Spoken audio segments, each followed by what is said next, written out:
Good evening, everyone, and thank you for watching NBC6 Voices on our Facebook and YouTube pages. I am Jawan Strader. Well, if you have already mailed in your ballot, did you decide to early vote and go to the polls? Let us know. Let us know what your voting plan is. Join the conversation here on NBC6 Voices. Let us know what your plan is. We would love to hear from you. Well, tonight we are talking about plans to get people out to the polls who typically sit out on Election Day. This year, every vote counts. Just so you remember here, President Trump won Florida's 29 electoral votes with a 1% victory back in 2016. So we're discussing efforts to increase voter participation in communities of color. And tonight's guests are working hard to get people out to the polls to make sure that they vote in this year's election. So please welcome, joining us tonight, we have Katia St. Fleur. She's a political strategist who is leading the work in the Caribbean and Black constituency space with Florida for All Education Fund. Also with us is former state attorney Dwight Bullard. He's also president of the South Miami-Dade branch of the NAACP. He is the political director for the New Florida Majority. So, Katia, let's start with you. Are you there? I am. Hi, how are you? I'm great, Katia.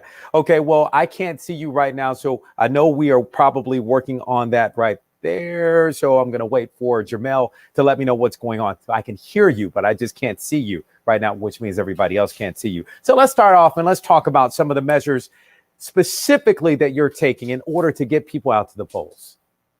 Well, we are working with Florida for All, and Florida for All has put together a very, very intensive plan to get out 1.5 million Black voters in Florida. And in that 1.5 million Black voters, we understand that the Black vote is not monolithic, right? We have Caribbean people in Florida, Caribbean and Haitian people in Florida, where our diaspora is very vast. So we've created an outreach strategy to get out the vote in the Caribbean communities and in the Haitian Creole speaking communities that is unlike anything we've ever seen. There's never been a group of people who come together to say, we're going to get 1.5 Black million folks to vote in Florida. No. And I want to talk a little bit more about that. And I want to go to the Haitian community here because I want to know what the enthusiasm is, because, of course, we know that TPS is also on the ballot. So I want to know, what are you hearing from the Haitian American community? Because back in 2016, it was almost like we didn't hear enough from Hillary speaking to the Haitian American community. What are you hearing this year? Well, in 2020 is very unique because we now have two candidates that are essentially courting the Haitian vote. You have Trump people who are kind of going after the Haitian vote, and we have the Biden camp that are going after the Haitian vote. You see it in that you have Haitians for Trump and you have IUCNs for Biden. So there is this newfound, and I want to say, attention being given to the Haitian community. It's a community that votes at a high propensity. It's a community that is extremely active politically. And it's good to see that people are paying attention to the Haitian community in a way where there's direct outreach being done to them. The other thing that's on the ballot for the Haitian community, right, is respect. Is respect for Haitian people as a culture, is respect for Haiti as a country, and respect for Haitian Americans in this country. And of course, like you mentioned, TPS, the ability for those seeking asylum to stay here temporarily and be able to work and be able to provide for their families. So, and we also like to talk about dreamers.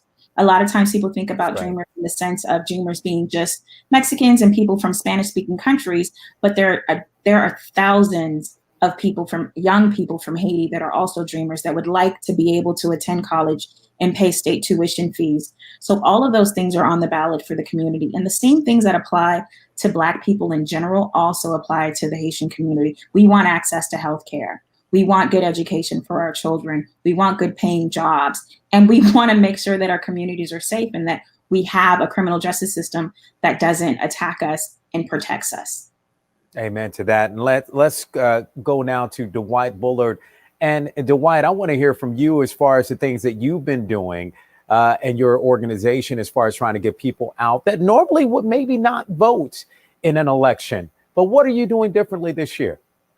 Yeah, so I have the I have the opportunity to wear two distinctly different hats, all working towards the same goal. One with the NAACP, the other with the New Florida Majority. Wearing my NAACP hat, one thing that I think we're doing that isn't necessarily unique, but I think is definitely circumstantial to the success of the election, is we're reaching out to people in our area of coverage in our community. So the South Dade branch of the NAACP, we're intentionally calling folks in the top 50 Black performing precincts south of Flagler here in South Florida, right? And so we're approaching it from a standpoint of, hey, we're your next door neighbor. We're not calling from some call center. We're not calling you from sort of some far off place. We're calling you from 10 minutes away from where you live and asking you to vote because we want you to vote and we want our community to be empowered by your vote, right? And so we're seeing people with a willingness to have that conversation on a greater level because it's coming from somebody who shops at the same grocery store, whose children go to the same school, who graduated from similar schools in the neighborhood. So it does hit a little bit different for those folks. When I think about the New Florida Majority, we kind of look at that same desire to want to reach people from a very cultural standpoint, right? So when we get out there in the streets, we're not just knocking doors for the sake of knocking doors. We're knocking doors, and you're coming outside to people playing bachata music and merengue music. You're hearing soca and reggae and all the different things because we understand that the South Florida community has such a vast and rich diaspora of people from different walks of life. And they don't necessarily want to, engage with you on some mundane type of thing. They want to know that if I'm getting in this car caravan and I'm spending the next 2 hours with you, what are you doing to keep the party going? We're excited about that kind of outreach because people customarily respond better when they feel invested in the electoral process. And looking at some of the numbers that have come out recently, especially when it comes to early voting. Now, this is as of 4:48 p.m. 4:48 p.m. here in the state of Florida. 3.6 million people have voted early already. And around the country, more than 42 million people have already voted early. So I wanted to ask you, Dwight, what does this tell you when you see the numbers this high, breaking records? It tells me a lot of things, Juwan. I mean, the reality, some people say, well, is it an enthusiasm gap? I think it's an urgency gap that you're seeing filled by these folks. People understand that this particular election has so much at stake. You talk about the notion of TPS.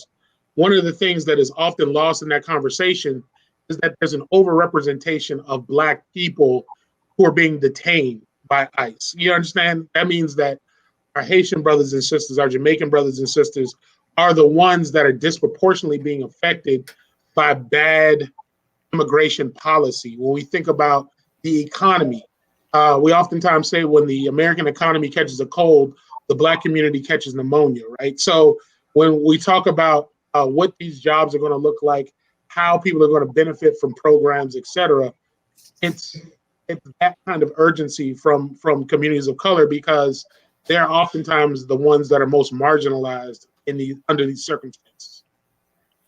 Okay, now we started this program, Katia, before I get to you, we started this program, we had some technical issues, but everything is up and running because I can see Katia now, I can see Dwight, but I wanted to kick off the show with just a little bit about what we are discussing here. If you are just now joining us, please check this out.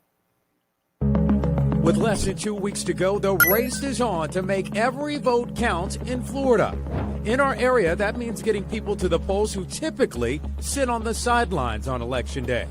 This is probably the most important election that we've had, at least in my lifetime. That means knowing what voter suppression tactics to keep an eye out for. With a record number of early votes flooding in and more than 2.5 million mail-in ballots completed. Tonight, we look at the last-minute push to get communities of color to the polls.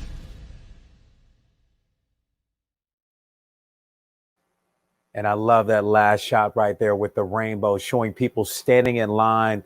And of course, that is something that we've been seeing all across the country. We're going to get to those that are having to wait in lines in just a moment. But Katia, I want to talk about what is on the ballot. You touched on it a little bit, but let's talk about what's at stake for voters, especially in South Florida this year, and those of color. What's on the ballot, of course, is our dignity. What's on the ballot is our economy. There's an amendment on the ballot, Amendment 2, which would allow for minimum wage to be raised to $15 an hour over time. So that particular amendment basically says that, folks, if you vote for it and you don't believe that minimum wage should stay at $8 an hour, that it would be raised by $1 every year from now till 2026. That's tremendous for your working class families. That would be, Dwight said it beautifully, when the economy catches a cold, our communities catch a flu. So if our communities could at the very least make a living wage, that would be extremely powerful. Our lives are at stake, literally. We spent a summer watching people of color being murdered on the streets and having representation that had nothing to say about that. So those are things that are on the ballot. When people say it doesn't matter when they vote, I like to remind everyone that we live in Florida. Florida is a swing state for a reason. Almost every statewide election has been won or lost by less than 1% in the past 15, 16 years. So guys, with the exception of Barack Obama, this is crucial. We want to encourage everybody to vote because your vote does matter, and it may possibly come down to a couple hundred votes. But Katia, I want to ask you this, and Dwight, I want to ask you the same thing. Are you seeing voter enthusiasm more so than you saw in 2016? And are you seeing that enthusiasm just as much as when former President Barack Obama was running? Katia? I absolutely see more enthusiasm. We have caravans. You see folks being really excited. You see people voting early. The number of folks that have voted early this time around, as of right now, is a lot more than it was in 2016. I can't say that we have matched the Obama effect, but we definitely are doing better in terms of people of color being more enthused than they were in 2016. And there's a lot of work being done this time, right? We are being deliberate about reaching out to people of color, meeting them where they are. We're having conversations in barbershops. There's a conversation happening that Senator Bullitt is going to be a part of at a strip club with Black men, where we're talking to people where they are. We're reaching. Hold on. I'm sorry. Hold up. You just threw me off right there. Right. Hold on, just Katia, I'm sorry to cut you off. But, hold on. I got to hear from Dwight. What? She just said what now? She said what she said. To me. She said what she said. What did she say? She said say that, it again.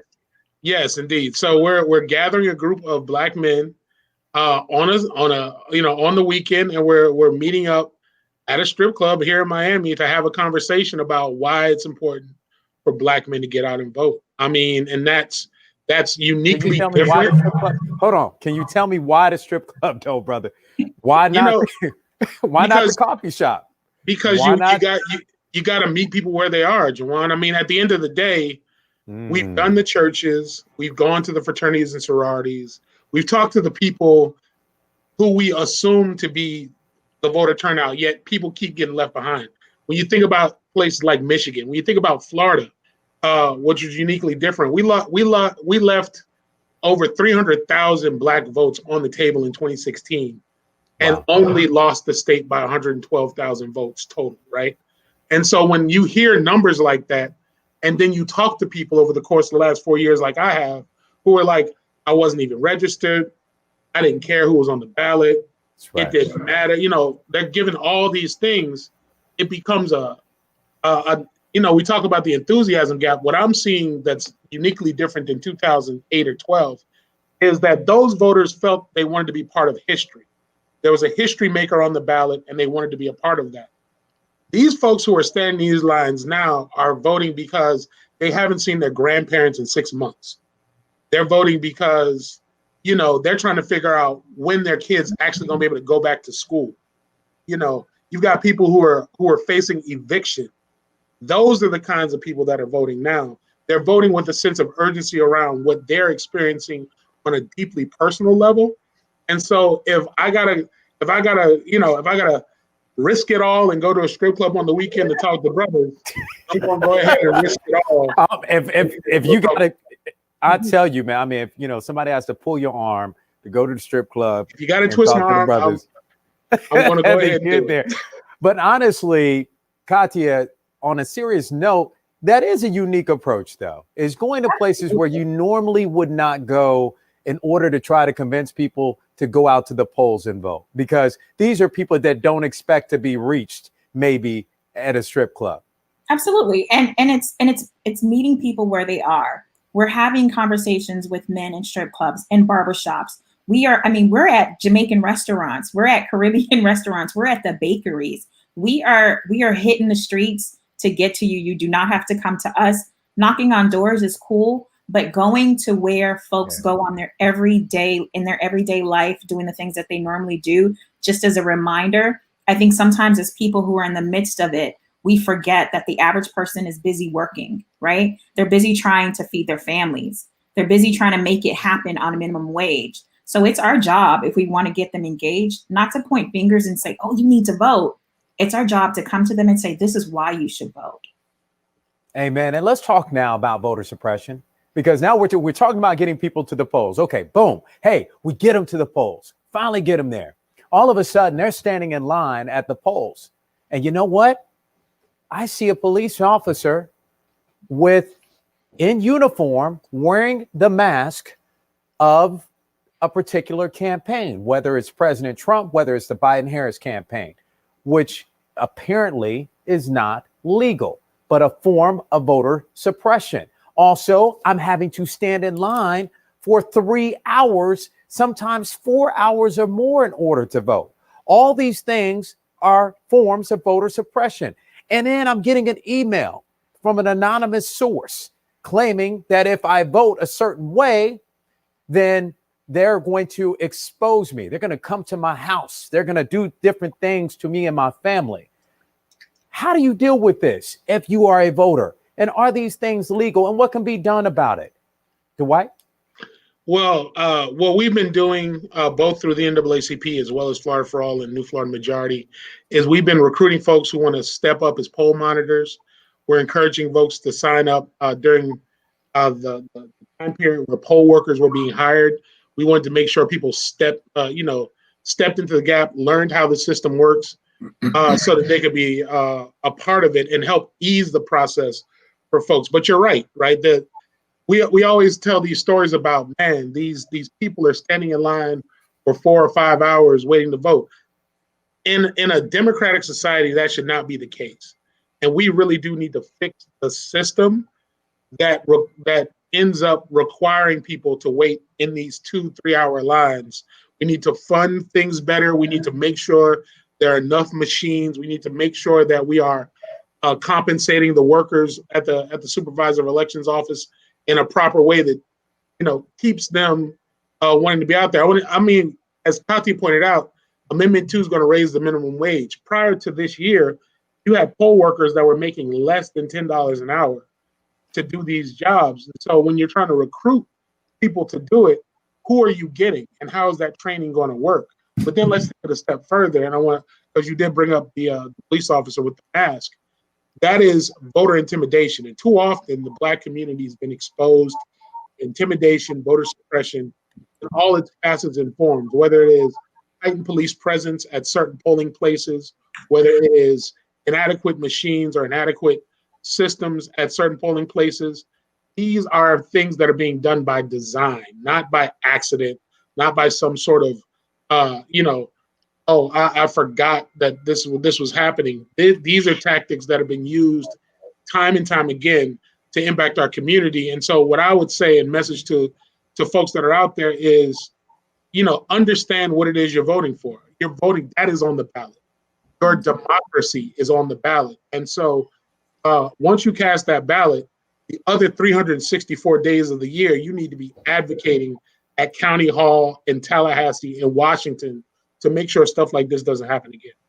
And as you are speaking right now, we got some breaking news that the feds are warning about misinformation after Iran and Russia acquire U.S. voter information. And this is from them, quote, "We would like to alert the public that we have identified that two foreign actors, Iran and Russia, have taken specific actions to influence public opinion relating to our elections," end quote. So this is something that is going on right now. We know that this is something that it went on back in 2016 and it hasn't stopped. So Right. With that said, we got to make sure that we are vigilant and we are aware of these particular issues, Dwight. And I just want to note that we knew it was a problem 4 years ago. A particular administration has been in office and has yet to deal with that issue. So we've allowed ourselves and allowed our democracy to be exposed to foreign actors via the people at the top. And so when people are thinking about who you're voting for, that's a fundamental question that you want to ask. I'm not here to shed light on anyone else, but ask yourself that question. If someone knew that something was a problem in 2016 and then has chosen not to do anything about it over the course of the last 4 years, you got to ask yourself, is that the person you really want to rock with moving forward? Amen. And they did say that they just want to make sure that folks know that this data can be used by foreign actors in an attempt to communicate false information to registered voters that they hope will cause confusion and sow chaos and undermine your confidence in American democracy. So we got to make sure that we are aware of that and understand what the real information is as opposed to the disinformation out there, and make sure that you do your homework. So Kati, I want to hear from you. I want to hear more from you in this. And are you hearing from the community that people do feel confident as far as going to the polls? Are they fearful of this voter suppression that is going on? Because again, some people are having to wait 3-4 hours in a line. I mean, to me, it's ridiculous on something that should be just so easy to do. And that's just cast your vote. It is your right. I think about John Lewis, who talked about, maybe making it a national holiday so people could go out and vote, but they make it so hard. So my answer to that is twofold.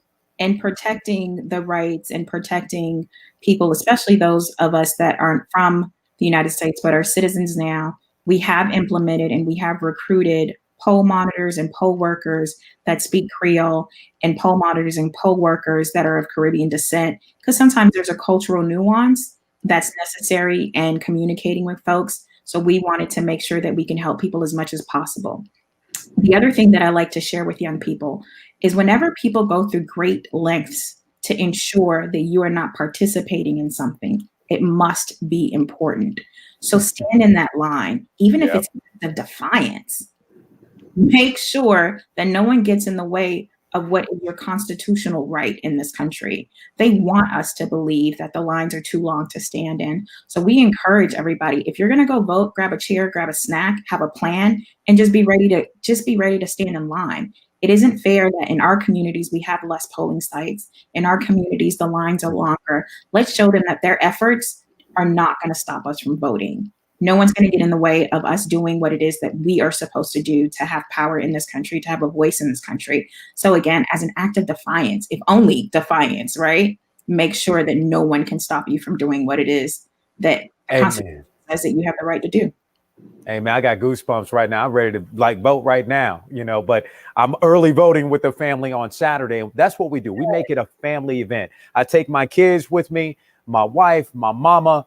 We all go to the polls together. We make it a family event. Mm-hmm. And that's why I wanted to hear from all the people that are watching right now. I want to hear what your plan is. Do you have a plan? Is it just you going out to vote? Did you already vote? Did you vote with your family? What is it that traditionally you do every year? Is this your first year voting? I want to hear from you. But also I want to talk about traditionally, Dwight, Black men Black women vote in higher numbers than Black men. What are you seeing this year so far with is that trend continuing? And Katia, I want to hear from you as well. Dwight?